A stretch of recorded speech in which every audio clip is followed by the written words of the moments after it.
Felicitous greetings, fellow fanatics.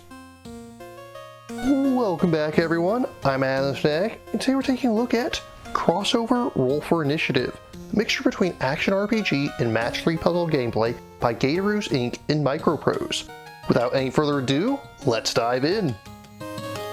In Roll for Initiative, you'll essentially be balancing two games at once. On the right side of your screen, you have a match 3 game vaguely in the style of Bejeweled, or perhaps more appropriately, Puzzle Quest. Whenever you make a match, you'll gain a bit of gold and experience, as well as claim those dice for your dice pool, which you can see on the bottom right hand corner of your screen. Once you have dice in your pool, you can spend them to activate attacks on the left side of the screen. Attacks are divided into weapon attacks and magical attacks, and certain enemies will be resistant to one or the other. Attacks come in 3 varieties. Projectiles shoot out in a straight line, hitting any enemies in their path to the target. Radial attacks hit everything in a circular area of effect, just as their name implies. And beam attacks rapidly hit multiple times, each time striking the first enemy they run into. Additionally, whenever you match 4 more dice of the same type in a single move, all enemies currently on screen will take damage. You also have the option of spending a large number of dice to activate a dice burst. When you see a circle around a group of dice, that means you have enough dice of that type to activate a burst. Standard dice bursts will simply deal damage to all enemies. Depending on your race and class, you'll also have a handful of ultra dice bursts that can be used once per scenario. These can do a wide variety of effects, such as putting all enemies to sleep,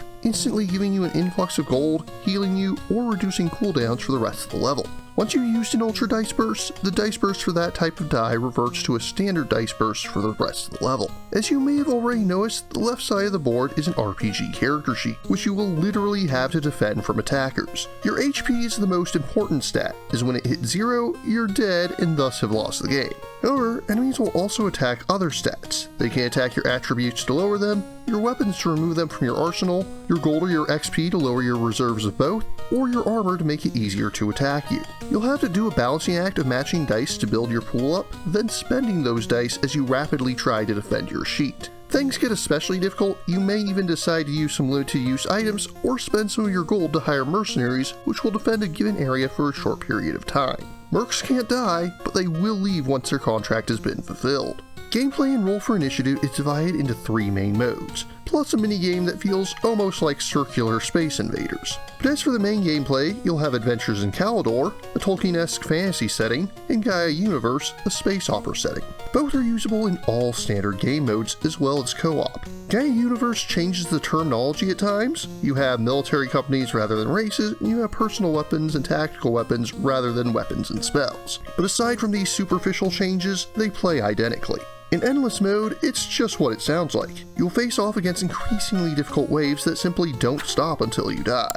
In roguelike fashion, you'll find random upgrades along the way, and you'll gain XP after your run, which can give you a slight power up for future games.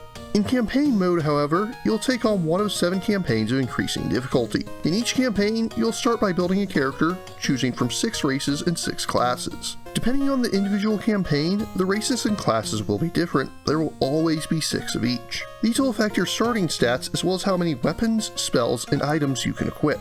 As you play through the campaigns, you'll earn gems. These can be used in-campaign to either gain gold or continue after losing, but also allow you to permanently unlock new races and classes, or can be used for a one-time boost to your starting stats at the onset of a campaign. Everything else is reset at the start of a new campaign, but your gems persist between runs within the same setting. However, they do not persist between settings, so gems earned in Adventure in Calidor can't be spent in Gaia Universe or vice versa. Before each level in a campaign, you'll be able to spend gold to purchase new armor and items, and after each level, you'll be allowed to choose a new mercenary, spell, or weapon as a prize for winning the battle, or simply take some extra gold if none of those appeal to you. There's also a good chance that you'll have a brief choose-your-own-adventure style interlude between quests, which can give all sorts of different prizes or penalties. There's a short little blurb of text before and after each level which narratively connects the battles of a given campaign. Each setting has a total of 7 campaigns. Adventures in Calidor has 7 levels per campaign, and Gaia Universes are slightly shorter at 6 levels each.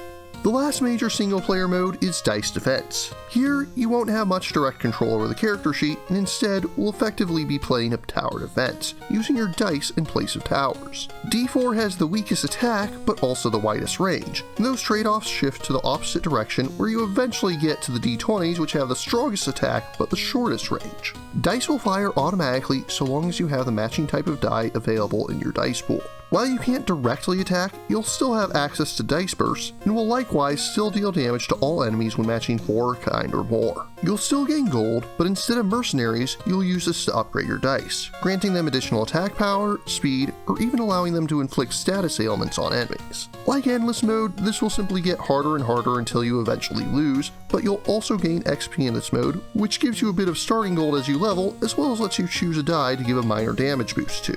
In addition to all the various single player modes, you also have cooperative mode, which can be played either locally or via the internet. Either way, you'll choose a setting, then whether you want to play endless or one of 7 one-shot scenarios. These are each only 1 level long, but the levels tend to be a fair bit longer than their single player counterparts. When playing co-op, one player will control the character sheet, activating weapons, spells, items, and mercenaries, while the other player will control the dice, matching them as quickly as possible, including activating dice bursts when appropriate. Aside from that, co-op works very much the same way as single player modes, although the respite between waves is noticeably shorter since you no longer have to balance the 2 sides of the game. Presentation-wise, what you see is what you get. Visually, the game uses its theme to its advantage, even when switching between settings. In addition to all the graphics and sound effects being on point, there's a number of different effects which add flavor to the game, such as ripple effects when fighting at sea or snow effects when fighting in a tundra. The stories for the game are quite light. You usually just get a sentence or 2 before each level, then another 1 or 2 if you're victorious. Despite this, it still sells the theme pretty well, with art that perfectly captures the feel of classic pencil and paper RPG books. All in all, Roll for Initiative is a game where the whole is greater than the sum of its parts. It sounds pretty basic when you look at one side of the game or the other, but when you try to do them in practice, it becomes very hectic. At its heart, it's a fairly difficult game where you're expected to lose. There are a total of 12 difficulty levels, with 8 as the default and 10 as the designer's original intention. That being said, they've been quite open to making it more accessible for casual gamers as well, and even go so far as to having a difficulty 0 where you literally cannot lose. So if you want a more laid-back experience, don't let the default challenge turn you away.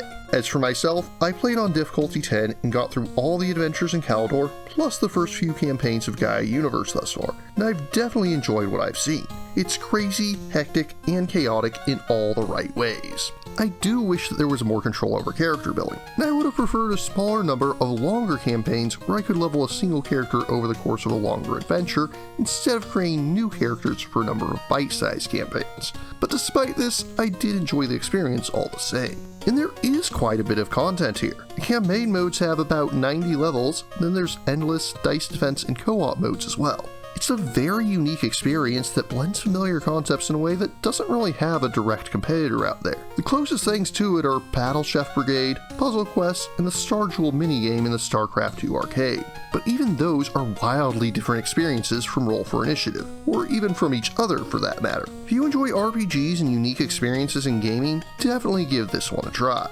In conclusion, I find CrossOver Roll for Initiative to be worthy of a respectable 8.8 out of 10.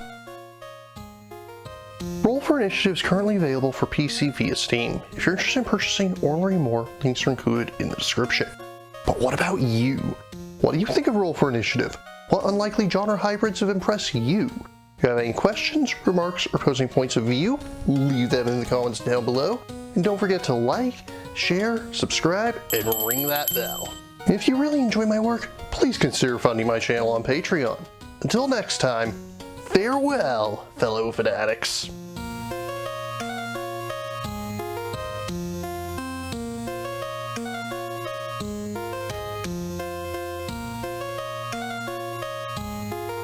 Thank you again for watching. I have plenty more to share with you if you're interested. You can click up here above my head to subscribe to my channel. You can click over here on my monitor to see the most recent video that I've worked on. Or if you prefer, you can click up here to open this mysterious vault and see what video that the YouTube algorithm has picked just for you.